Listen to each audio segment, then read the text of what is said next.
We're doing something completely different here. Throughout the last 14 years of working on this channel, I've covered game after game after game across many different platforms, but I've never actually talked about my experience with any of those particular consoles. Video game consoles, especially retro ones, all each have their own little quirks that set them apart from the rest, which nowadays you don't see nearly as often unless it's from Nintendo. Now, I personally don't own every single one of the major hitters that came out from the 70s up to the 90s. I was born in 1995, so unfortunately I didn't get to grow up with a lot of the games around those eras. In fact, the very first game I ever played, Super Mario 64, that wasn't through original hardware. My father had set up an emulator and I played the game that way. My family wouldn't get to own our very first home console until the PlayStation 2 came out. Yeah, unfortunately I never did have the original PlayStation, even though I was alive during its lifespan. My parents weren't as financially well off back then, and when my mom wasn't studying law or my dad was trying not to smash Windows 95 open, they were usually busy catching up on 90s TV, probably Friends, Law & Order, Frasier, or ER. I, meanwhile, was too young to even hold a controller, so I was only able to play humongous entertainment titles like Pajama Sam or Freddy Fish. Games that were made to teach as well as engage. I ain't complaining though, those games are still awesome. That's a series of videos for another time. I have a PS1 now at least, and my sister Diana's even modded it to be region-free, but so many of my gaming memories are with its successor, with probably the largest library of titles I've owned for any console. What you're seeing isn't even all the games I played during its heyday. For this video, I've had to dig out a few from my family's collection that we've had since the early 2000s. Now, obviously, we're not going to be able to talk about every single PS2 game out there, but I'll at least briefly go over the ones that have been a big part of my life. This is purely going to be a personal retrospective, and one I've been wanting to do for the longest time. Not to mention, we got a lot of titles to cover in this hefty-ass video, but we'll be sure to discuss aspects of the console itself, too. Such as how you might want to consider playing it at this day and age. You'll find a lot of people say that the original CRT experience is the way to go. Actually, you might see a bit of gatekeeping online if you look around. It's either the CRT way or no way with them, though I've certainly encountered worse gaming communities out there. My family had the OG fat PS2 model, which we still have to this day, it just might be kept deep in the attic that no one could get to. What I've got for myself now as of recently is the slim model that came out in 2004, and despite me living in the UK, this is also the NTSC version that plays American and Canadian games, with a very good reason for this. I'm going all technical for a bit here, so skip to this point in the video if you really don't care. If you know anything about retro gaming, especially 6th generation and lower, NTSC consoles are pretty much the way to go. UK and European TVs back in the earlier days of gaming only output to 50Hz, while the US and Canada had TVs that did 60Hz. UK and European consoles, commonly known as PAL, had to be made specifically for those TVs in order to run properly. Nowadays, basically all TVs run at a minimum of 60Hz. You'll be hard pressed to find any modern ones that do 50Hz. So unless you want to do some digging and invest in an old CRT TV that does 50Hz, you might be better off just getting an NTSC console, because if you try playing a PAL console on a modern TV, you'll notice how the games run significantly slower than they're supposed to. Not only that, but you may also need to purchase a decent HDMI adapter for that console, since we're well past the age of composite and component cables, which most TVs don't have anymore. You can perhaps get a SCART to HDMI adapter as well, but some of those provide a little bit of lag and the color scheme isn't always accurate. Not to the point of being unplayable, but it may be somewhat noticeable if you have a really good memory of how a particular game's supposed to look. RetroTink are currently seen as the top dogs for HDMI upscalers with the least amount of lag and the cleanest visuals, but you have to chop off your leg and sign your soul to Sony if you want to afford those. So you may wish to do your own research as to what the best alternative is, like the OSCC. Me personally, right now I'm using a Rad2X cable that's powered by RetroTink, but doesn't have the extra bells and whistles the more expensive stuff have, such as filters or further upscaling. I'm not too bothered about those myself, and this provides the rawest experience for both PS1 and PS2 games while still having next to no lag and a good color scheme. I also use a Rad2X cable for my N64 and Super Nintendo, and it looks absolutely fantastic. I cannot believe this is actually coming out of the hardware itself. That's not all though, as you also need to make sure you don't accidentally fry the PS2 with the wrong amount of voltage if you're using an NTSC console from a different country. The fat models need a step-down converter to reduce the voltage, while the slim models can use a simple AC adapter, at least in the UK. Kind of a bummer for me, as I do think the fatter models are more iconic to the PS2, but for convenience sake, I'm happy with my slim model. Apologies, that was a lot to go over this early in the video, so what do you say we talk about the PlayStation 2 itself and why this is my all-time favorite console?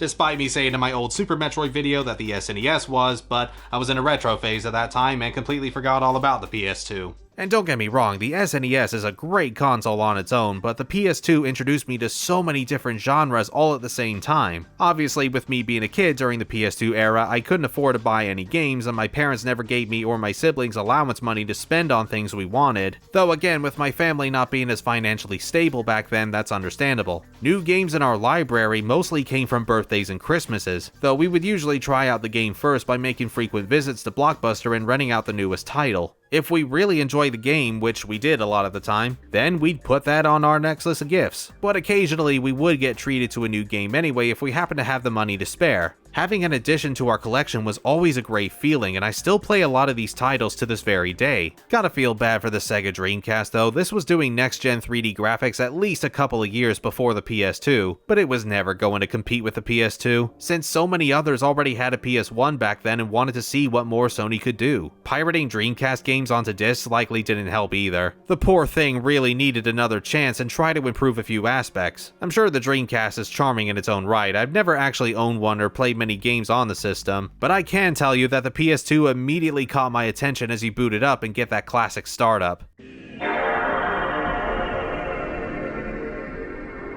That right there always signals fun time for me. It's so iconic to my childhood that whenever Sony released PS2 themes for later consoles carrying that same aesthetic and sound, I am always putting that on. No, I'll never move on. Man, even the options menu is mesmerizing with those crystals in the background and the swirling orbs. Hell, those same orbs also determine whether or not your disc was even working. These days I have to get my PS2 games secondhand from eBay or other online retailers, and I've seen some pretty scratched up discs, meaning if the orbs didn't go away after a few seconds, that disc ain't gonna run. Grab some scratch remover, give it a good rub, and pray that those orbs of doom are happy this time. Saying that, I did also have to replace the laser that reads the discs because it was just refusing to play anything after a while. Hey, so after recording all this, in addition to the laser, I've just discovered that the clock battery was dead too, as you could tell by the orbs not moving anymore. Which explains why every time I've had to unplug the PS2 or I get a power cut, I would need to keep readjusting the date and time. So that meant I had to get a new battery as well to stop that from happening. Sheesh. Old technology's fun to maintain, isn't it? I've heard that the blue PS2 discs also have more problems running than the regular non-blue discs, but I haven't experienced that for myself, thankfully. Maybe it was a bigger issue with the fatter PS2 models, I'm not sure. Let me know in the comments if that's happened to you. And oh man, I never discovered this as a kid, but sometimes if you try putting in a disc that wasn't PS1 or PS2 compatible, like from a different system, all you'd get is a simple message saying that the disc can't be read. However, for other discs, such as from a different region or one that's really scratched up, would give you the infamous red screen of death. This ominous as hell looking backdrop with the same wind sound effects that the normal menu has but on a lower pitch. It is creepy. I couldn't imagine the nightmares it must have given kids back then. The DualShock 2 controller was surprisingly not all that different to the DualShock 1. The L2 and R2 buttons are a little bit bigger, but that's about it. Why fix what isn't broken, I guess, but speaking of the PS1, one of the best things about the PS2 is that it's also backwards compatible with PS1 games, which was just unheard of at the time. The N64 couldn't play Super Nintendo games and the Super Nintendo couldn't play NES games, so that meant I could have a go at some PS1 titles alongside PS2 titles, though my siblings and I ended up playing very few of these unfortunately. The only original PlayStation games we did have were Ape Escape, Spider-Man 2 Enter Electro, and Crash Team Racing. But oh man, Crash Team Racing we did a lot of multiplayer matches on. Although we didn't have the multi-tap that allowed for 4 players simultaneously, so we had to take turns. CTR was the best Mario Kart alternative we had at the time, but it's still an outstanding kart racer on its own accord, and one of my all-time favorites in the genre. Ape Escape I actually did a whole Trash or Treasure video on back in 2014. The microphone quality's not very good, but it's still an okay enough review, I'd say, if you want to see my full opinions on that. Spider-Man 2 was a pretty good time as well, especially since our only experience with the previous game was an old Kellogg CD that was made to promote the first Sam Raimi movie, you remember that? It gave you a few levels of the original game, but you were playing with the Raimi suit, and it stops after you beat the Rhino. We had to wait weeks for that damn thing to come to us as well, but I played the hell out of it, and Spider-Man 2 was a decent follow-up.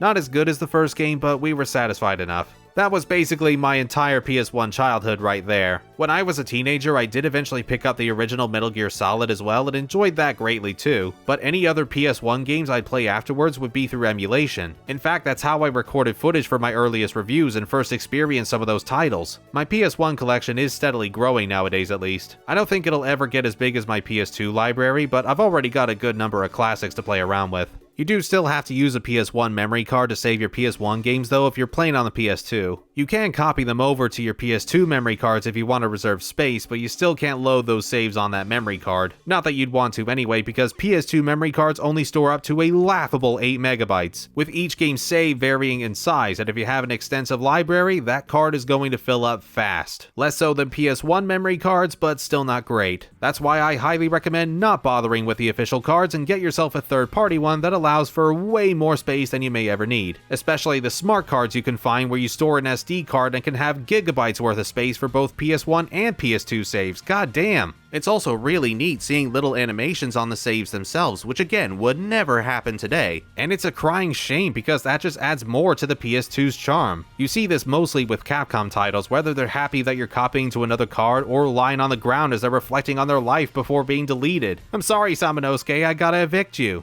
I'll definitely say I much prefer the cases for PS2 titles as well, compared to the flimsy-ass jewel cases for PS1 games that I've had to replace more times than I would have preferred. Oh, I hate those so much. I surprisingly don't mind the Greatest Hits banner on PS2 boxes either. The shade of red is dark enough not to be an eyesore, unlike those snot green Greatest Hits banners you see on PS1 cases. Why did they ever think this would look appealing? And in cases like Silent Hill 2, it's actually better to get the Greatest Hits version for not only bug fixes, but a whole new scenario to play around with that you couldn't get in other versions around this time. The same goes for Crash Bandicoot Wrath of Cortex, because the Greatest Hits version reduces the length of those infamous load times. But hell, why use the PS2 to play games when it also doubles as a DVD player? Yeah, it's a bit silly to look back at now, but DVDs were all the rage back in the 2000s as they were beginning to replace VHS tapes. However, DVD players were still quite expensive when they were brand spanking new, around less than $200 for top-of-the-line stuff. So it only made sense to get the PlayStation 2 instead. It could play games and watch movies, it was a no-brainer. And no doubt another reason it did way better than the Dreamcast. I remember seeing my parents watch the first Godfather on it, where I fell asleep rather quickly. Hey, Godfather's a great movie, but terribly uninteresting for a little kid, not that it's made for kids anyway. I'm looking forward to seeing Godfather Babies come out. I didn't own many DVDs to start with, and sadly I can't remember which movie I tried out first with a PS2, but I want to say it was Harry Potter and the Chamber of Secrets. I got this as a birthday present, and later that evening after we had our pizza, I and my friend Mason were watching this until it turned midnight. That was one hell of a fun sleepover. Prisoner of Azkaban and Goblet of Fire seem to be the fan favorites, and I do really like Goblet of Fire, but Chamber of Secrets has always been my favorite in the series. I greatly enjoy the childlike wonder the earlier Harry Potter movies had, but still had a darker edge to them, and this one certainly turned things up a notch in that factor. Obviously not as much as the later films, but was still full of life. I mean, it's got both a giant spider and a giant snake at the end. How cool is that? Movies are an entirely different discussion, however, and that's not what you're here to see me talk about anyway, so moving all that aside, let's go over some of the games that I played back in my youth. Buckle up because there's a long list here. Best not to check how much time's left in the video.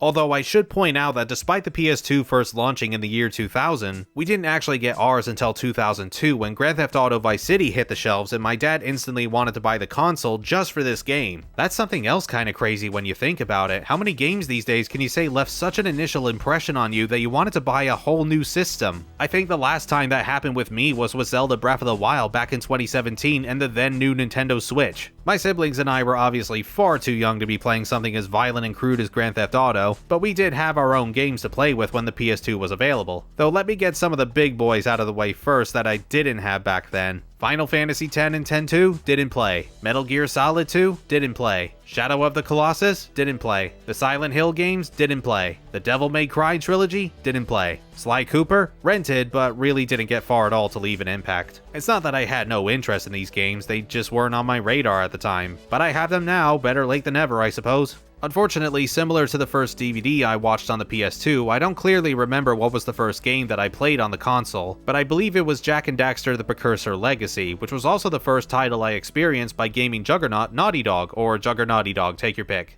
I was already quite familiar with Mario 64 at this point, and Jak and Daxter was more or less the same deal. A 3D collectathon where you did various tasks to earn the MacGuffin of this game, power cells, which you needed enough of to access later areas. Very basic by today's standards, but as well as the typical Naughty Dog standard of good writing and characters, minus Daxter, the world you explore is vast and vibrant. A unique feature of Jak and Daxter, however, was going through the entire game without any loading screens aside from fast traveling, and I guess the one boat that takes in Misty Island if you count that as a visual loading screen. Look at this, a widescreen option in 2001 as well, how advanced. Kinda makes me wonder what the point of the PS2's aspect ratios are though. They don't really seem to do anything differently to each other aside from full. Now, I intentionally want to add black bars to my screen, thank you. Anyway, I kind of understand if Jak and Daxter's may be a little primitive for some people nowadays, but I still have a huge soft spot for this game nevertheless. And there's a good amount of variety to the tasks that I rarely get bored, rewarding me with that classic power cell sting that always injects a good dose of nostalgia in me.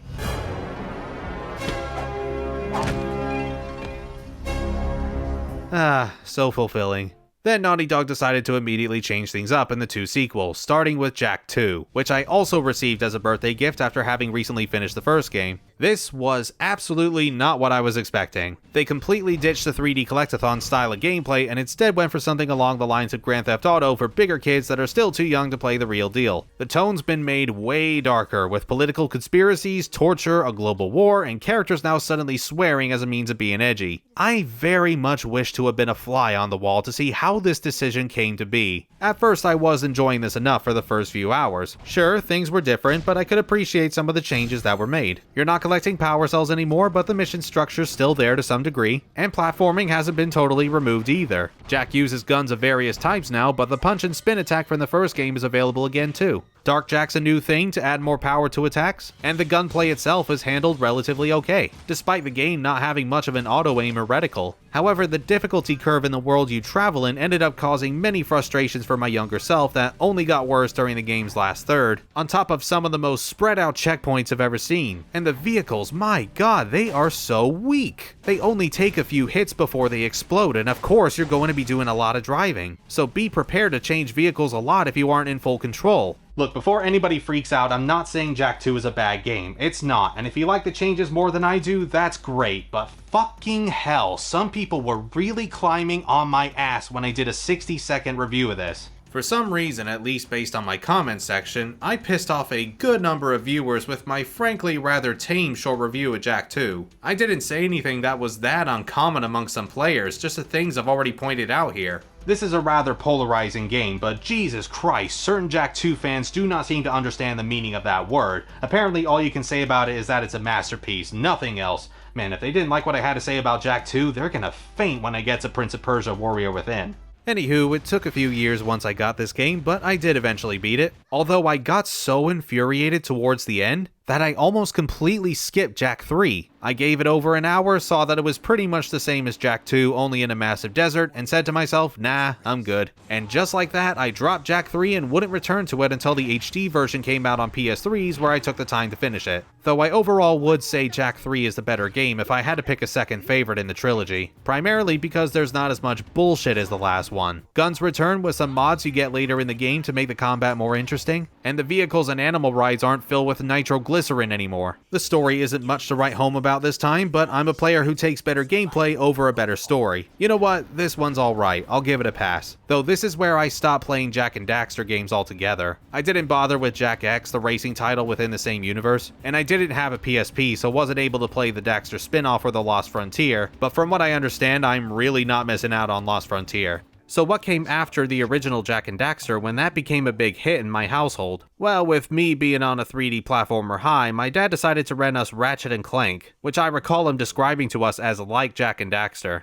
That's only in the sense of platforming though. Ratchet & Clank has a lot more focus on weaponry and all sorts of tools to take out groups of enemies in more linear stages. There's a lot of things to play around with, even if by today's standards they're not anything too special for the series. You can't upgrade these weapons like you can in the follow-ups either, so this is as basic as Ratchet & Clank can get. But like with Jak and Daxter, I respect it for what it is. The worlds and their characters are interesting with some good humor, including the titular duo. The guns are unique, the platforming's the right amount of challenge, and both Ratchet and Clank get a decent amount of gameplay time. I don't come back to this one in the series very often, but as far as first games go, this is still pretty solid. Going Commando, on the other hand, was a definite improvement over the first game. This is where a lot of series traditions originally came from, the major ones including upgrading weapons after enough enemies are killed by them, massively increasing in firepower, as well as arena battles with gauntlets of enemies coming your way in different stipulations. A proper strafe button was something else that the first game didn't have, and man, it makes combat so much smoother. Clank sections are a little more involved with these different types of robots he can control, and there are occasional dogfighting sections with your spaceship. Everything just feels a lot better here, though I sadly can't say the story and character interactions were anywhere near as good as the first games. There are some great moments. I love Clank trying to solve a logic puzzle, but Ratchet's only solution is to smash it to pieces. And there's one character who swears near the end, but it's bleeped out and really damn funny with how out of nowhere it is. I do get some laughs out of Going Commando, but every time I replay it, I always forget a lot of things that happen. Like, it all suddenly clicks with me as soon as I get to certain moments again, and I'm all, oh yeah, that was in this game. Still though, this is a fun time regardless, and a more than worthy successor to the first game. But it wasn't actually this one that I went to after finishing the original. That would be the third entry, Up Your Arsenal. Oh,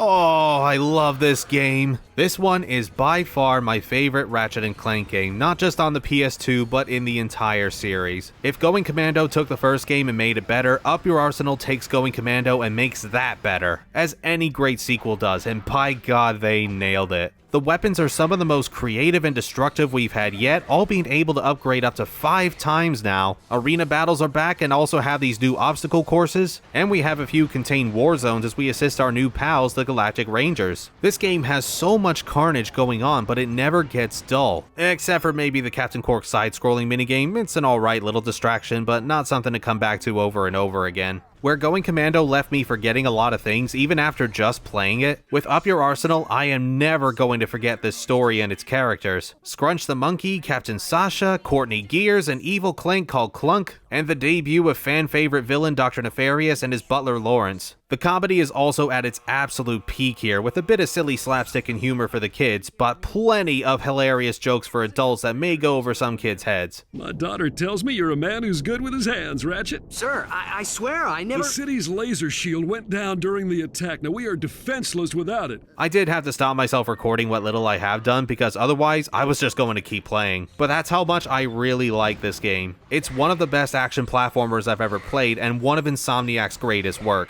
I really wish this trilogy came onto other consoles though, so more people can play it without having to buy a PS2 or even a PS3 in the somewhat problematic HD trilogy. And no, streaming it on PS5 doesn't count. With the Naughty Dog versus Insomniac rivalry going on at that time, for PS1, I'm on Team Crash Bandicoot over Team Spyro, but for the PS2, I'm definitely Team Ratchet & Clank over Team Jak and Daxter, as much as I do love Precursor Legacy. We didn't always play platformers, however. Sometimes we would try new things, even if we hadn't heard of them before, and one of those games was Ape Escape 2, which I remember my dad bringing home one day and me having no clue what you actually do in it.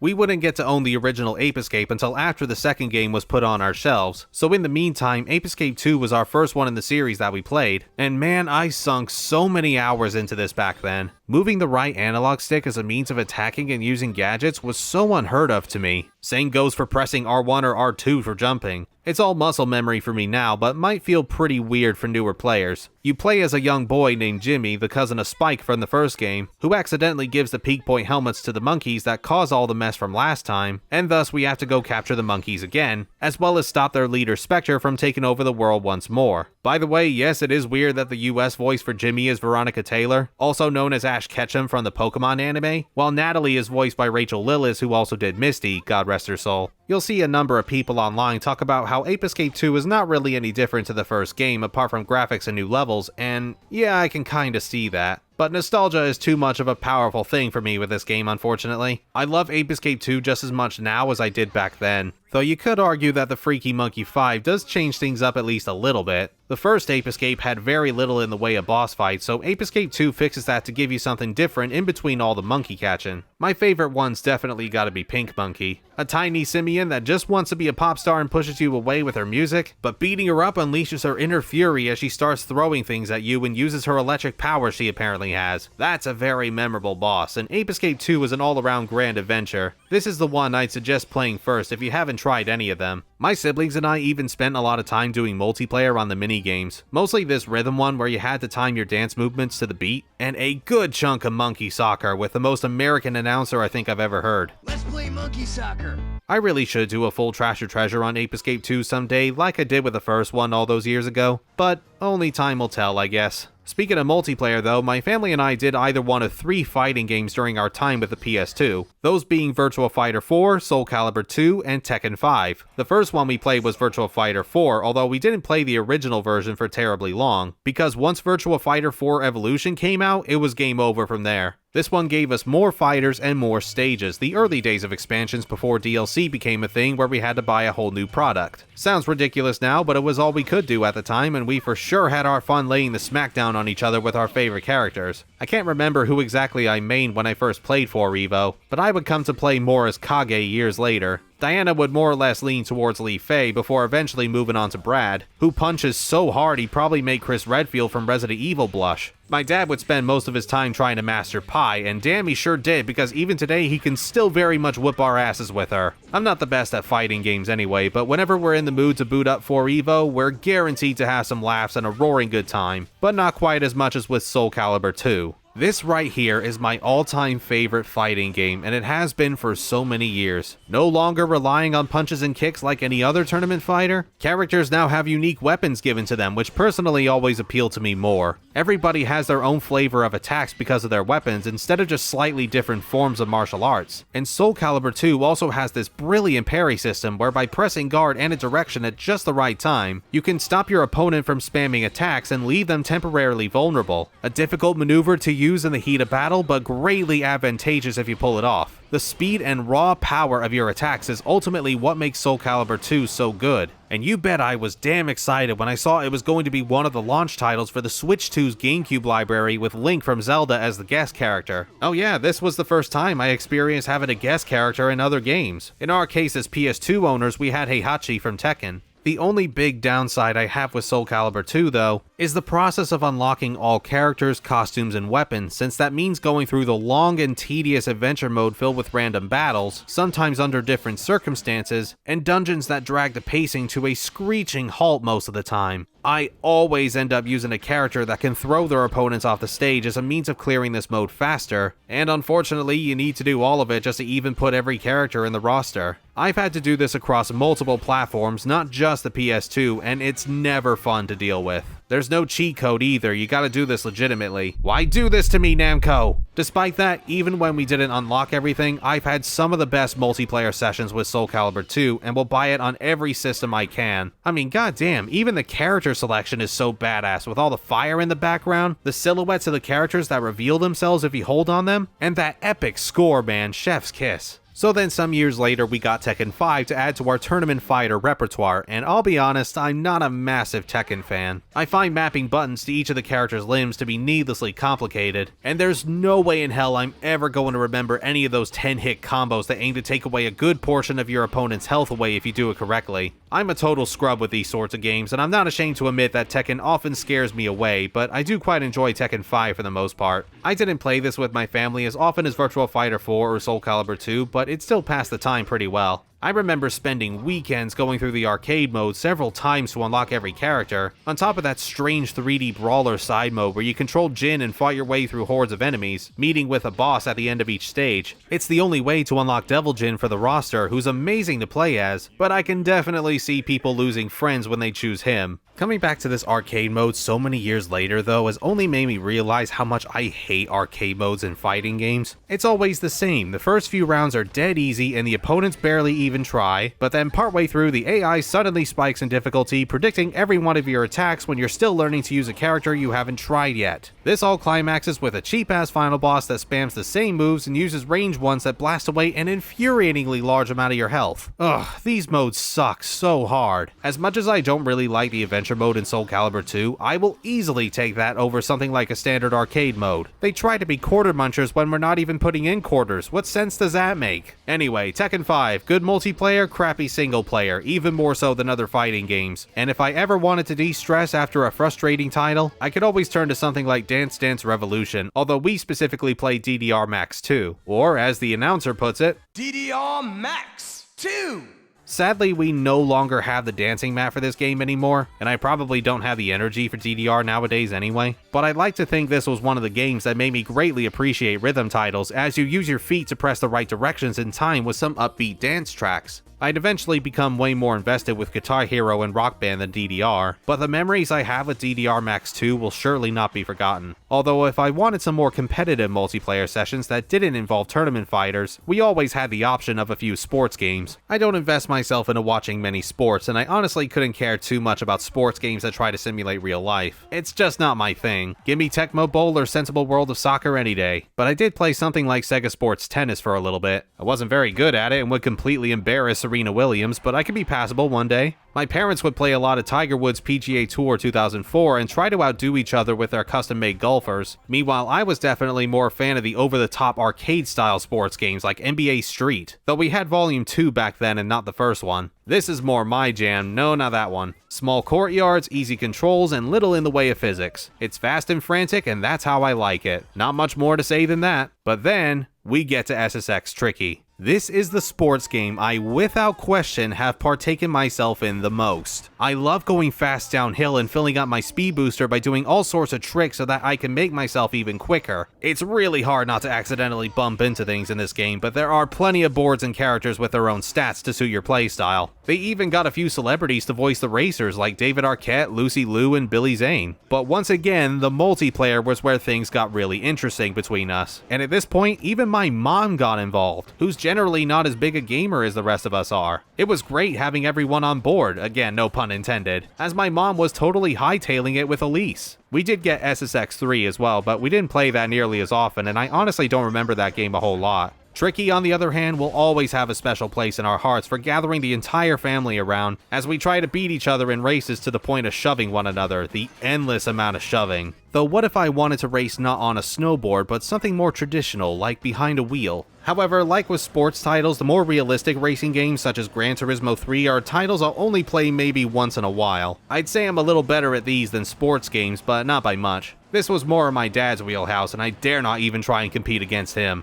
I need something more crazy and hectic to play around with. Something that allows me to be completely reckless and perhaps make crashing into others the aim of the game. That's where Burnout comes in, though I played the third game subtitled Takedown, which is lucky for me because that's often seen as the best in the series. Yeah, now we're talking speed, mayhem, and lots of crashing. Racing's only part of the goal, as you also need to smash into your opponents and totally wreck their cars in order to build your boost. Or you may want to choose to participate in some road rage events that's all about trashing as many vehicles as you can. It's absolutely insane with how fast you can go in a Burnout game, and while I really do like Burnout Paradise with its open world, I also appreciate the more specially made tracks that past games like this one provide. The mode I ended up playing a hell of a lot, however, was the crash mode. Here you just drive in a straight line as quickly as you can and deliberately crash into oncoming traffic and watch as many other drivers don't know how to use their brakes for some reason, and think colliding with others is the only way to stop. Then the pile gets bigger and bigger until you either run out of time or cause your own car to explode and create more damage, even having the ability to direct your pile of scrap into more cars. You honestly don't really have that much control in this mode, but it's still fun just watching how much of a mess you make all on your own. The other modes, however, are just as fulfilling, and I highly suggest picking this one up if you've never played a Burnout game before.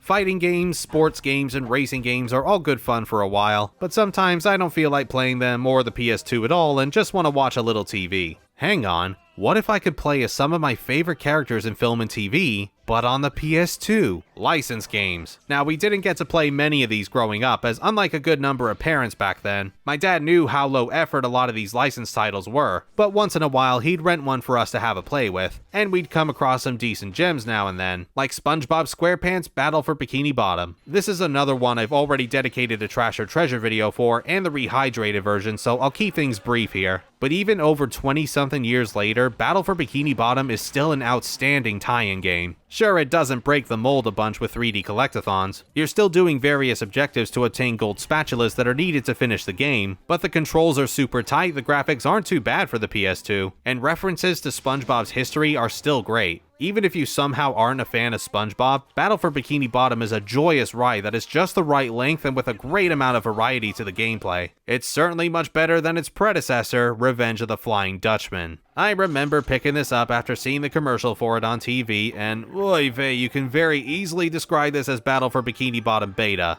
In this game, SpongeBob accidentally releases the Flying Dutchman, and now he wants to cause havoc around Bikini Bottom, kidnapping SpongeBob's friends as part of the Dutchman's crew, so we have to stop him and put him back in his prison. The controls feel very loose, and the objectives are not anywhere near as fun or intriguing as Battle for Bikini Bottoms. It's a lot of collect this many coins, catch this many jellyfish, drop a Krabby Patty delivery for Mr. Krabs, get all these wasps out of Sandy's tree dome. Very basic stuff here, and granted I did play this a lot as a kid, but man, going back to this now has only made me realize how wrong I was to do so. Revenge of the Flying Dutchman's just kind of a snooze fest, not even terrible, just boring, and my god is it butt ugly. I know the PS2 can do way better than this. What's also sad is that this is one of only 3 games made by Big Sky Interactive before they went bankrupt. They were the ugly barnacle in this instance. Needless to say, not nearly as many people are into this game as they are with Battle for Bikini Bottom, and unlike Big Sky, Heavy Iron Studios would garner a much better reputation. In fact, did you know that before Battle for Bikini Bottom, Heavy Iron Studios actually made another licensed game based on a popular cartoon? It was something I also recall seeing in commercials and renting shortly afterwards. That was this one right here, Scooby-Doo Night of 100 Frights. I haven't seen a massive amount of Scooby-Doo content, but I remember catching reruns of the original cartoon on TV occasionally, and maybe a pup named Scooby-Doo as well. Though my generation will have grown up with What's New Scooby-Doo, which I did watch the latest episodes for a number of weeks. I also recall really liking Scooby-Doo and the Cyber Chase whenever that came on, and I went to see both live-action movies in theaters as well when they first released. And you know what? I don't think they're all that bad. I'll go as far to say they might even be good. Scooby-Doo has always kind of adapted to different decades as the franchise continued, and the early 2000s are no exception. The casting alone for the Mystery Gang is pitch perfect and worth seeing just for that. They're not masterpieces of cinema, I can recognize that much, but as far as adaptations go, they could have been way worse. Night of 100 Frights keeps things simple though, and bases its art style and writing more on the original Hanna-Barbera cartoon from the late 60s. And yes, they even include the laugh track. Don't tell me. Because it's haunted, right? Yeah, Shaggy. How'd you know? Because it's always haunted. Wow, they even got the awkward pause down. That's true authenticity right there.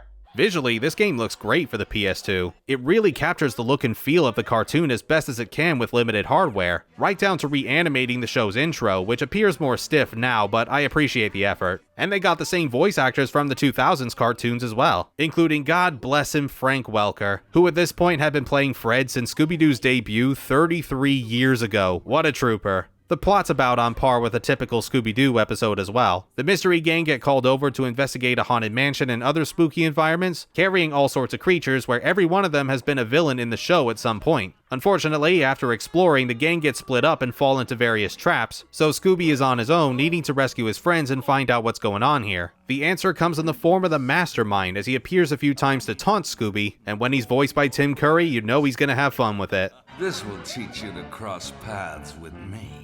Here, I think this old friend of yours is dying to see you. The gameplay is, much to my surprise, sort of a Metroidvania. Scooby has to travel across different landscapes with monsters as enemies and platforming challenges galore, though the stages themselves are more linear than your average Metroidvania, but the way of progression is more or less the same. Scooby can find various items that he can use to get to the next area, while also having some practical uses elsewhere. And after some time, you'll find one of the Mystery Gang stuck in a bind and you free them after defeating a boss. Standard stuff, and I think Night of 100 Frights does the job just fine. But the one major problem that stops me from calling this fantastic is the excessive amount of Scooby snacks in each stage. They are everywhere, and you can't ignore them either because you need a certain amount to pass through barriers, which wouldn't be so bad if some of those Scooby snacks weren't in a few irritating sections that require you to scour every square inch of a stage. It gets quite tedious after a while, so I unfortunately can't 100% recommend this game to everyone and only consider Night of 100 Frights to be just okay, which is a real shame because I really do appreciate the way this game looks. I remember only getting as far as the boss against the Black Knight when I first rented this and having no clue where to go afterwards, which I'm not surprised about at all. It's quite difficult to recall where exactly you need to go next. Neat little game for Scooby-Doo fans, but not the best Metroidvania out there in my opinion.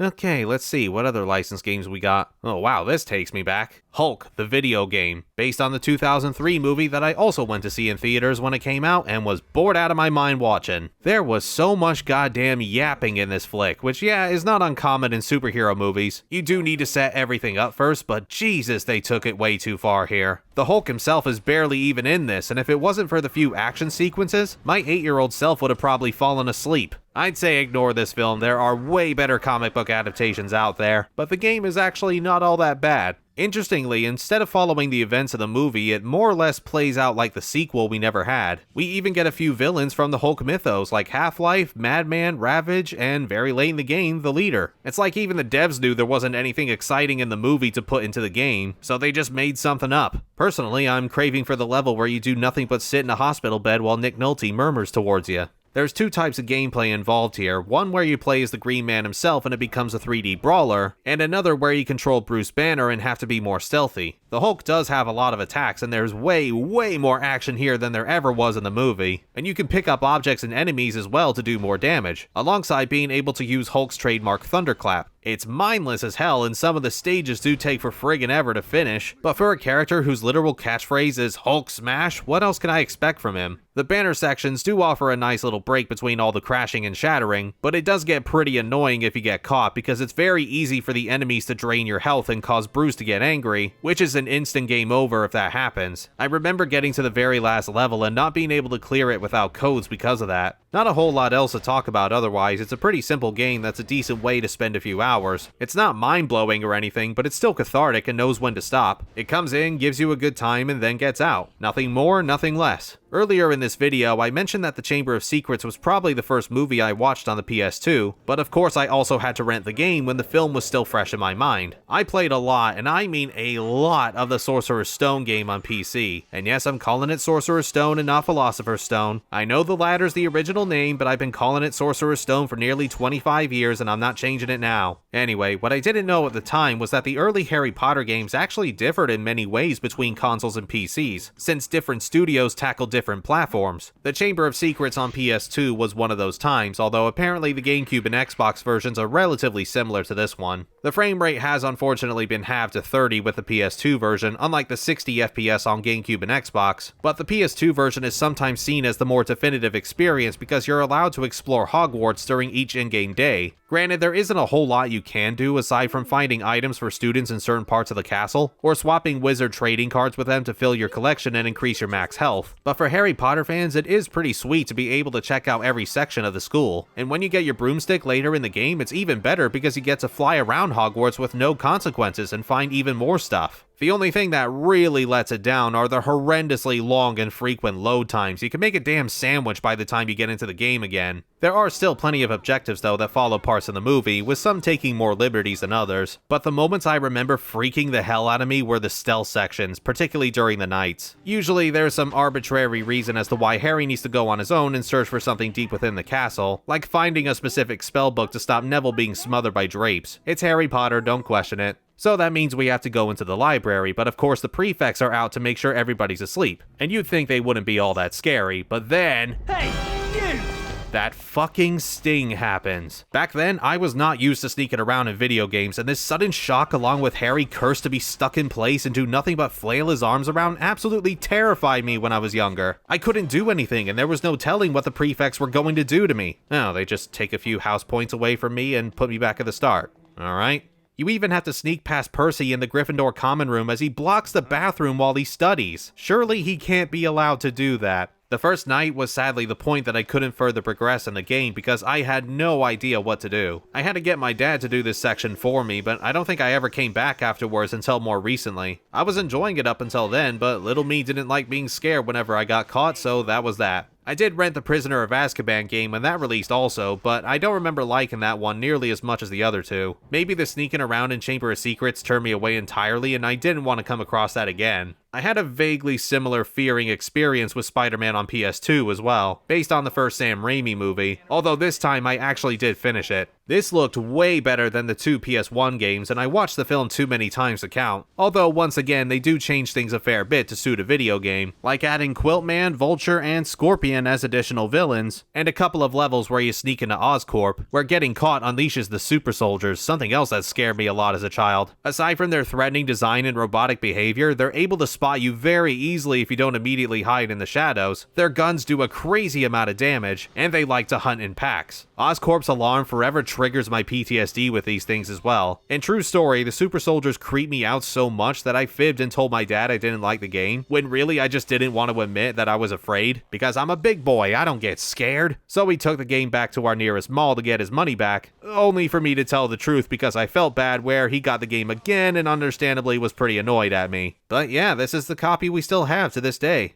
Anyway, the controls for Spidey are for the most part alright. Moving him around doesn't feel 100% smooth, but combat is all a-okay, and you can even find new combos in each level to add to your list. There isn't much in the way of web swinging across New York unlike later Spider-Man games. It's more contained than what you might be used to today, but I remember chasing Vulture in the stormy weather looking so cool back then as he endangered civilian lives along the way. I felt like I really was Spider-Man zipping through buildings and stopping bad guys at that point. By the way, until playing this game again for the video, I had no idea that completing it on hard mode gives you a playable Green Goblin. Well, Harry Osborn in the Goblin suit. But you can do everything Norman Osborn was able to. Fly the glider, use the guns, throw bombs, and even do some ground combat if you wanted to. Why did they hide this behind a difficulty that not many kids would likely beat? Oh well, the cheats are fun to play around with at least. Of course I want to play as Mary Jane while she beats up Patted Pete, wouldn't you? Spider-Man the movie, the game, is overall not a masterpiece like a lot of other licensed titles, but I still get a kick out of it now and then. I wouldn't say play this as your first Spider-Man game, but it's not a terrible one to start with. However, as I'm sure many of you know, things only got so much better when it came to Spider-Man 2, the game that set the basis for so many other titles in the franchise, including the latest ones by Insomniac. Now we have a fully open world to swing to our heart's delight, and crimes happening more often than it seems worth living through, on top of catching that stupid-ass kid's balloon for the 200th time. Spidey's controls have been vastly improved with still some of the best swinging mechanics we've ever had, and fighting techniques that are about as varied as the last game, some of which would likely kill a person in real life. Like before, more characters are added that weren't in the second movie, such as Mysterio and Black Cat as extra fan service, and there's plenty to do within the city whenever you feel like just messing around. You've got challenges that test you on your abilities, so many tokens to collect in numerous spots, do some photography for the Daily Bugle, and do I really need to bring up the pizza missions? Even if you've never played this game, you know about the pizza missions. They're entirely optional, but you're probably going to do them anyway because of that rendition of Funichuli Funichula that's probably more famous than the original version at this point. These missions are what most people think of these days whenever they hear it, and damn it, now I want a pizza. Some of the acting in this game's not that great, unfortunately. Even Kirsten Dunst and Alfred Molina kind of phone it in here. But Tobey Maguire's not too bad at least. And in both this game and the last, the narration is done by Bruce Campbell, offering tips in the most humorously patronizing way he can. Everyone looks at the controller and whines, "There's only one attack button. Will you give me a break?"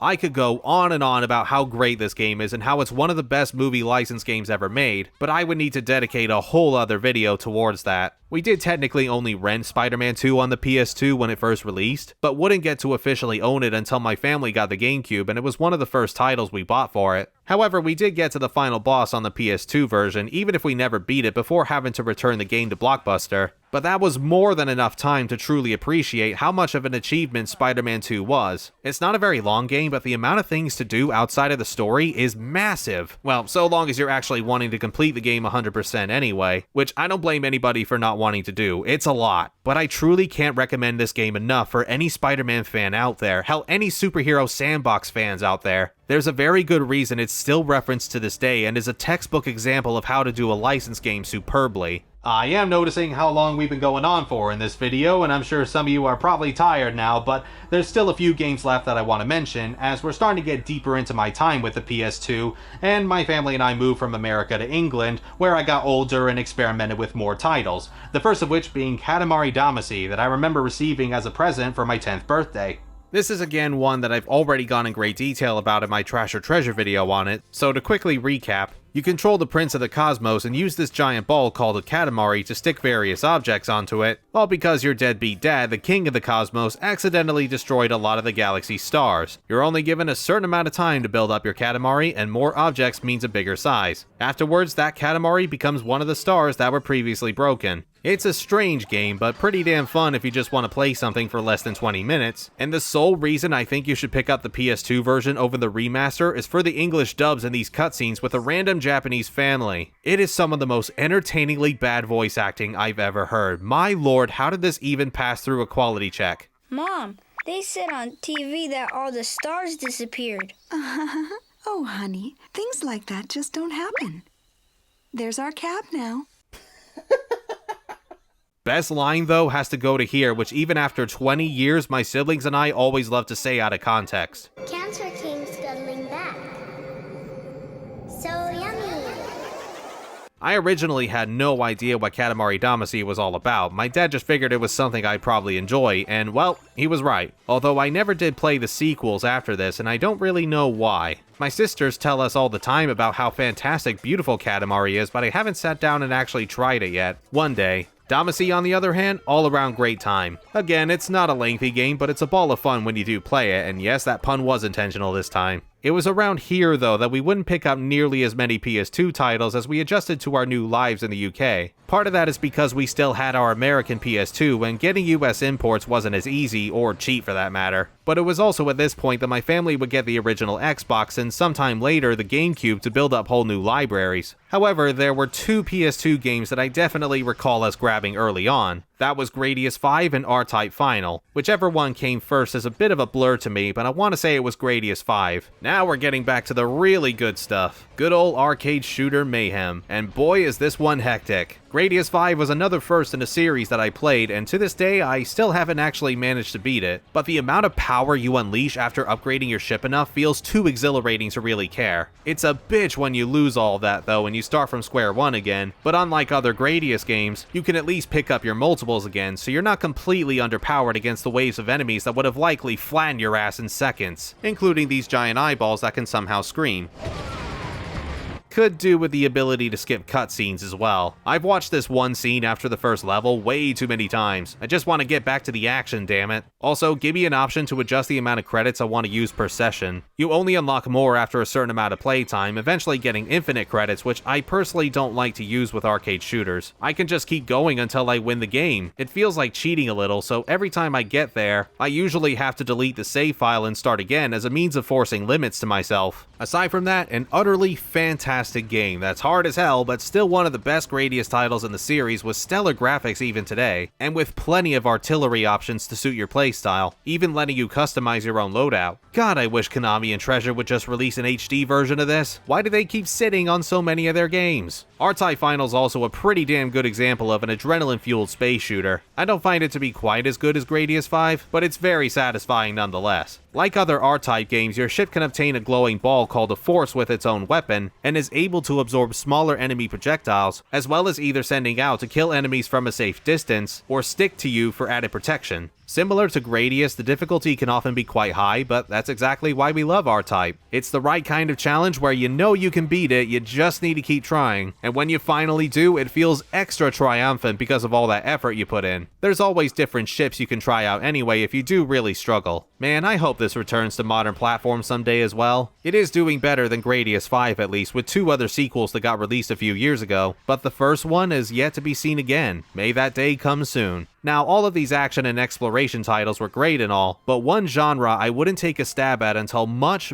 later were role-playing games. Games that were all about building that number as high as you can with a sensation of feeling like you're growing as you do more battles. As I mentioned way back at the beginning of this video though, Final Fantasy wasn't among my list of series to play, and I felt like going into it so late in would be overwhelming, so I instead went for Square's next best franchise, Kingdom Hearts. I've already talked about these games in great detail over my marathon that I did several years ago now, but I definitely recall renting the first one after seeing it on TV, back when I was still in America anyway. The Final Fantasy cameos I couldn't care less about at the time, but the Disney appearances got me hook, line, and sinker. I didn't watch as many Disney films back then as a lot of other kids did, like I had friends and family that really consumed almost nothing but Disney. However, I thought it was so awesome seeing the characters I did know banding together as we fought through the darkness. Unfortunately, I only made it to Wonderland and got completely lost, never finding out what you needed to do, and before I knew it, we had to send the game back. This was also the very first iteration of Kingdom Hearts 1, meaning that you couldn't skip the cutscenes, and I had a very hard time with guard armor in Traverse Town, the second boss in the game. So every time I died, which was a lot, I had to re-watch those cutscenes before guard armor every single time. I practically know them by heart now. God, that was a nightmare to deal with. The original Kingdom Hearts is something that I think still can be enjoyed today, even with all the other entries out there. It goes back to the basics in both story and gameplay, which may seem primitive nowadays, but it's also going back to the basics. Anybody who's played the later titles would know that they get more and more complicated with different game mechanics and story beats that are just not needed for the most part. So to return to something like this, oddly enough, feels like a breath of fresh air. But this wasn't the Kingdom Hearts game that I invested all my time into. At around 2007 or 2008, I can't quite remember the year exactly, my dad went on a business trip to America, and when he came back, he got a game each for me and Diana. Diana received Destroy All Humans 2, while I was given Kingdom Hearts 2. And again, I've already talked about this in my TOT video, but this right here is one of my all-time favorite games, period. It was Kingdom Hearts 1, but a lot faster and with so many more added abilities and moves to the combat. Sora had these new drive forms that not only added more power to his attacks, but they could also help with traveling across each of the worlds as well as fighting more Heartless. And the Disney characters could even join you for a special attack that's absolutely great for crowd control and gives you momentary invincibility. The only thing you've got to really have the patience for with Kingdom Hearts 2 is the very slow beginning. It takes nearly 3 hours to control Sora again, and I do feel so sorry for Roxas and what he has to deal with, and the integration between gameplay and story works to some degree, but they could have trimmed a lot of these moments and I don't think too much would have been lost. Although once you do go past all that, the rest of the game is truly sublime and one of the best action RPGs I've ever experienced. Story-wise, it's not a good starting point at all, but gameplay-wise, no doubt in my mind. Believe it or not, since I was still very much new to RPGs and didn't fully understand how abilities and stats worked, I ended up playing through the whole thing with the default Keyblade and not many extra moves. That was one hell of a challenge I accidentally made for myself and it took me forever to finish the game, but I did do it even with those stipulations. Go me! I would also suggest not playing the PS2 version of KH2 nowadays and definitely go for the Final Mix release instead, as there's way more content to sink your teeth into with that one, but the original is still an excellent adventure regardless. And here is where I started entering my teenage years with some of my final PS2 memories as I began playing more mature games that were either darker and grittier or too explicit for a young kid to really be playing. One of those titles that arguably wouldn't have been that bad for me as a kid was Twisted Metal Black.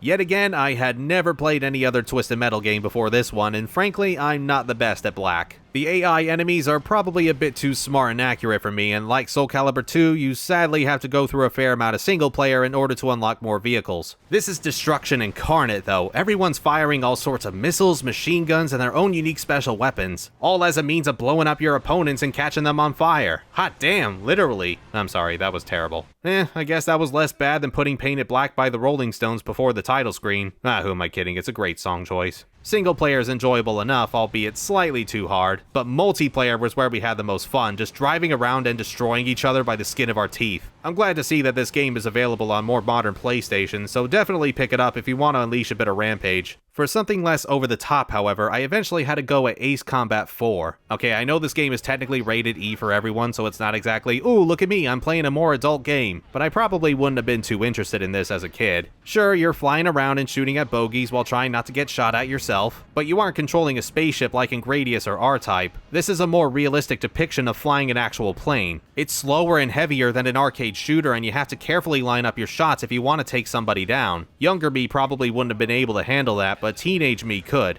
Ace Combat also just generally reminds me of the Top Gun movies, which I have no doubt was part of the inspiration, so it's nice to be able to see what those characters go through. And clearing missions does feel like you are making a big contribution to your country. Ace Combat titles aren't something I'll spend hours upon hours playing, but every once in a while I'll boot one up. Especially this one, as I have fun soaring through the skies, even for just a little bit. Sometimes going in guns a-blazing isn't going to cut it, however. Maybe I want to go in quieter with no explosions or debris falling everywhere. Perhaps I could just sneak on by without any enemies noticing me. Wait a minute, who's this guy Snake that's turned up in Smash Bros. Brawl? I don't recognize him. Huh, he's apparently in a series called Metal Gear Solid, a stealth series. Well, the third game's on PS2, I'll give that a try. Yeah, believe it or not, that's actually how I found out about Metal Gear Solid, through Super Smash Bros. I didn't know about the series beforehand, but I liked how Snake played and was curious as to why he felt so different to the other characters. Thus, I picked up Snake Eater. I believe it was one of the first games I ever purchased for myself on the PS2, and I had to wait a week for it to ship to the UK, which felt like a long time back then, but it's nothing now. Then when it finally arrived, I had to wait even more for some actual gameplay because I underestimated just how long these cutscenes were, especially during the Virtuous mission. When the cutscenes did finally stop for a moment, I got to experience true stealth gameplay for the first time. Yeah, I've played games with stealth sections, but never anything that was primarily stealth. And damn was Snake Eater a great introduction for me. I'm sounding like a broken record at this point, but I have gone way more into this game during my Metal Gear marathon, so I won't say much more than I have to. The controls will probably take a little getting used to for newcomers, but the camouflage feature should keep you fairly well hidden while you adjust to everything, and you've always got hints and tips from your support whenever you need it. Like Kingdom Hearts 2 though, if you are going to play Snake Eater on PS2, try not to go with the original version. Get Subsistence instead or the HD re-releases, because those give you a free roaming camera that much better suits the spacious jungle environments. The first edition has you deal with a fixed camera angle like the last two Metal Gears, and it doesn't work nearly as fluidly in my opinion. Enemies sometimes blend too well into the settings to properly see them from this distance. The game otherwise is as amazing now as it was back in 2004, and for sure the best Metal Gear we've ever had, I feel. Never been interested in all the political subtext in this, or the series in general being real here, but the journey that Naked Snake goes through is a sight to behold and a wonderful homage to James Bond. And when that was all done, I could go straight back into some testosterone-filled action. And right on time were the two God of War games. Now we're heading into more explicit territory. These were my first hack and slashers on the PS2, having already played Ninja Gaiden Black on the original Xbox by then, so I thankfully wasn't coming into this genre entirely fresh. The first God of War instantly hooked me with its amazing opening battle against the Hydra. This thing was ginormous and surprisingly didn't cause the PS2 to chug in performance, on top of greatly using QuickTime events before they started getting lazily spread in basically everything from the 7th generation of gaming. God of War was incredibly bloody too. I still wasn't quite used to seeing this sort of violence in video games at that time, but it certainly caught my attention. That and the boobies, which I never thought you could show back then. How times have certainly changed. Totally humiliating if you decide to do the sex minigame with another person in the room though. You get a good dose of red orbs to power up your abilities if you do it, but that also means having to feel awkward for a brief moment. Do you just get it out of the way and take the orbs, or do you ignore it and save yourself the embarrassment? Always a tough call. God of War 1 sadly never quite reaches this scale again after the Hydra battle. It arguably peaks a little too early, but most of it's still pretty darn good and rarely ever boring. After finishing the first game, I went to the second one shortly after as I received it as a birthday present. Doing this was kind of a mistake though. It's a lot of the same as before, just with more bosses thrown in for good measure, where the first one only had 3. This did end up tiring me out and took me a while to even finish God of War 2. I overall like the second one a bit more than the original despite that. There's enough that's added to make it a more than worthy sequel, apart from the cliffhanger at the end that ties into God of War 3, which was made for the PS3. Damn it. Alright folks, I've only got one more batch of games left to talk about, and I've saved the best for last. I would be absolutely crazy not to mention these ones, as they practically changed gaming forever, for better or for worse. To finish things off, let's go over the Kings of Sandbox games, the Grand Theft Auto trilogy. These were some of the last titles I remember playing on the PS2. I was 13 and my parents finally trusted that I could be mature and distinguish fiction from reality. Not that I'd want to drive by and shoot up someone's car anyway. I felt so grown up playing these games at long last. Beforehand, the most I got away with was doing some leisurely driving and apparently doing my best to obey traffic laws according to my parents. What can I say? I was an angel. That was until Diana, who's 3 years younger than me by the way, was watching me go through the games and my parents were like, you may as well play them too. And at that moment, there was an inner rage that nobody except for older siblings could understand. You're telling me I had to wait all that time to play Grand Theft Auto, but just like that, my 10-year-old sister can join in the fun? What the hell did I do to you, Mom and Dad? Where did I go wrong? bitterness aside that I've still not let down to this day. Naturally, I started off with GTA 3 since that came out first. I hadn't seen quite anything like it. Liberty City was this giant playground and I could do whatever I wanted. I could drive around and pay no mind to who's in front of me. I could outrun the cops and get away with the dastardly crimes I've committed. But as someone who does like a bit of direction in my games, I was more than happy to partake in the tons of different missions available to me. It's another game that managed to get some celebrities as far back as this one, like Joe Pantoliano, Michael Rapaport, and Michael Madsen. Missions would often change and have their own specific objectives. It wasn't all just drive to this location or shoot up these gang members. It could be something as silly as luring mobsters to an ice cream truck and blowing up that ice cream truck. You never knew what you were going to get, and while you're driving to your next destination, you've got all of these radio stations to choose with licensed tracks from the time period and satirical infomercials that are in quite a limited amount by today's standards, especially compared to more modern GTAs, but still amusing enough. GTA 3 in general is far more basic than what we're used to now, and it took me a long time to complete it, because once I started moving on to Vice City, that was all I played for a while. I have spent far more time with Vice City than any other GTA game in the entire series across multiple playthroughs, and I never get sick of it. I won't say this is a perfect game, it's not, but damn is it so good. Vice City was GTA 3 and more, with new locations, motorbikes, boats, and helicopters to drive, much brighter graphics to suit the neon 80s vibe, and an actual map this time, which GTA 3 didn't have for some reason, and the murkier atmosphere didn't exactly help with your sense of direction. The radio stations I think are some of the best in the series, with a number of big 80s hits and infomercials that still make me laugh. The Genitron and Giggle Cream being my absolute favorites. In fact, a very good reason to own the PS2 version of Vice City is that it's one of the only remaining copies that has Michael Jackson's Billie Jean and Wanna Be Startin' Something.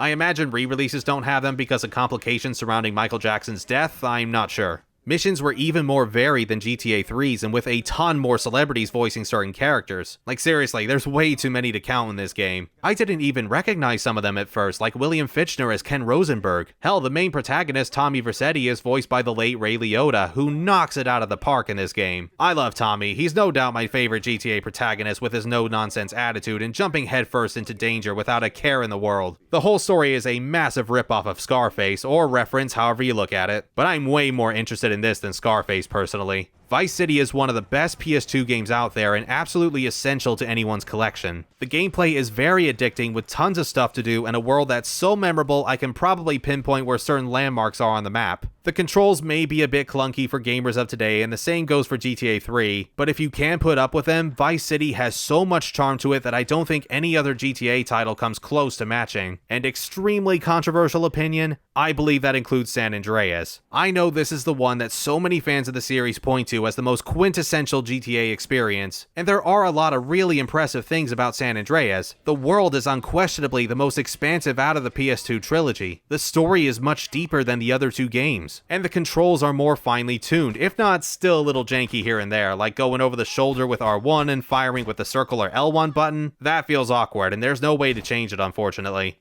San Andreas also has more customizable options for CJ's appearance. You can change what clothes he wears. I don't really like the default jeans and white tank top, honestly. You can get yourself a tattoo on certain parts of your body. And if you want to, you can work out and build up your strength and stamina, which affects gameplay. Heck, go nuts with the fast food if you'd rather be Chunky Johnson. The missions this go around also have some of the most variety in the series. Hardly any of them are like one another, although some of them can go on for far too long if you ask me. There's a great deal to really appreciate in San Andreas, but it's the Grove Street crew that ruin it for me. I'm sorry, I just find some of these characters obnoxious, and you spend a good few hours with them before you're sent further across the map. Which, to be fair, the game does get a lot better for me once you do. For the record, I think CJ's also a decent enough protagonist, but I probably prefer Vice City's approach of gaining respect from those you help as a means of taking over the city, as opposed to earning respect from your friends and family because they asked you nicely, or as nicely as these characters can. San Andreas does have an ongoing revenge plot on the people who killed CJ's mom, and we do find out who it is early on, but it feels like we're simply running errands for a lot of these people and not progressing much in the overall story until way later in the game. On top of that, I don't think the radio stations are nearly as good as the last two games with only a couple of notable exceptions, and while we do get a few big-name celebrities voicing these characters like Samuel Jackson, Ice-T, David Cross, and James Woods, many of them are a little lesser known than what we had in Vice City. That cast had practically every character being in something big at one point in their lives. I don't know, it just feels like San Andreas takes one step forward and one step back on occasions, and don't get me wrong, it's still a phenomenal game. It really is, and probably my second favorite in the trilogy above GTA 3, but I personally believe Vice City to be the better game. I can understand why so many adore San Andreas like it's their firstborn child, and it's another title you should definitely put in your PS2 library. I simply don't think it's the best, to tell you the truth. Call me a straight up busta if you must. Well, that was a bit of a bummer note to go out on, but that right there is all 36 titles I remember playing during the PS2's heyday before my family moved on to the Wii and Xbox 360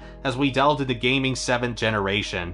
There were maybe a few lows, but an outstanding number of highs. The PlayStation 2 has made a home for some of the best journeys I've ever had in video games, and it's part of what got me into gaming to begin with. I was able to see all the artistic visions these developers had, from something as simple as 3D platformers to more complex games like Grand Theft Auto. We like to make fun of Sony for a lot of their strange decisions these days, and rightfully so, but I nevertheless have to thank them for bringing us the PS2 and introducing me to all these franchises I keep up with today. Okay, so for this last part, I'm only going to go vaguely on script here because I don't want it to sound like I fully rehearsed this for the video and just sound completely robotic, but because I want it to come straight from the heart. But I do understand why a lot of gamers online love to go back to this era of gaming and talk about it, because it was a simpler time where, you know, these developers had actual ideas, like original ideas, new IPs, and a lot of them were really, really good. And they also put more time and effort into these games. You know, there was a certain amount of passion put into it, and they were fine examples of games that represented games being art, of like a form of art. You know, you get that age-old conversation of, are video games art? You know, you point to this particular generation of gaming, and that's proof of it. That's proof that they are art, in my opinion. But we just don't really see that nearly as much in modern gaming anymore. You know, every once in a while we do get an amazing modern game, particularly, you know, in the AAA scene, but it's usually the indie crowd these days that put in a lot more of the, you know, original and great modern stuff. But, you know, I'm not anti-modern gaming or anything like that, but I just don't really approve of the sort of, you know, business type of, you know, ideas where, you know, they're trying just to check off a list of, you know, things that people like in games and things that people want to avoid in video games. I don't like that mentality, and also just the shitty work conditions, and just the idea that, you know, it's all about profit in the end. It's not even all about like creativity. It's just, you know, they just want to make money, and it completely sucks. I don't like it. But at the same time, I do have to come to accept that we just aren't going to be getting an era like the PS2, Xbox, and GameCube era again, unfortunately. And I think the rest of us need to accept that as well. And I know it is depressing to think about. It really does suck. But if we think about it like this, it only just makes the PS2 that much more special. And, you know, we can just go back to it and relive all of those good days we had. And, you know, it works, for me at least, it works very well as, like, you know, a comfort system. You know, if I'm having a really bad day and I just want to, you know, sit back, play a game that I've already played many times, or even something new that I haven't played on the PS2, then you know, the PS2 is always there with me, always there for me. I do hope that one day things will change. Chances are it might not do. And again, it is really depressing to think about, but the PS2 was always there, and that's what makes it so special. It's just that there was this is the thing that I think most people just miss from this era of gaming. It's just the consistency of quality titles, rather than, you know, every once in a while there's a really good AAA game out there. And it's a shame. It's a shame. But anyway, thank you everybody for watching this very, very long personal retrospective of mine, and congratulations if you made it all the way to the end. Thank you for just, you know, listening to my voice for over an hour, and I'll give you a break from it now, just at least until I do the next video in the Prince of Persia marathon, which is Prince of Persia 3D / Arabian Nights, which I hope you will all attend. As always, thanks very much for watching. Stay safe, stay healthy, and take care of yourselves. Hey everybody, coming at you with my freshly shaved head and trimmed beard to let you know that there weren't many good outtakes in this video, but I do want to announce a new benefit to the Patreon page where you get access to these videos 2 days early before anyone else does for only $1.20 a month should you wish to become a patron, on top of the other benefits including getting the scripts before the video's even made, as well as having your name up in the top left corner there. I hope you'll consider becoming a patron soon, and see you later.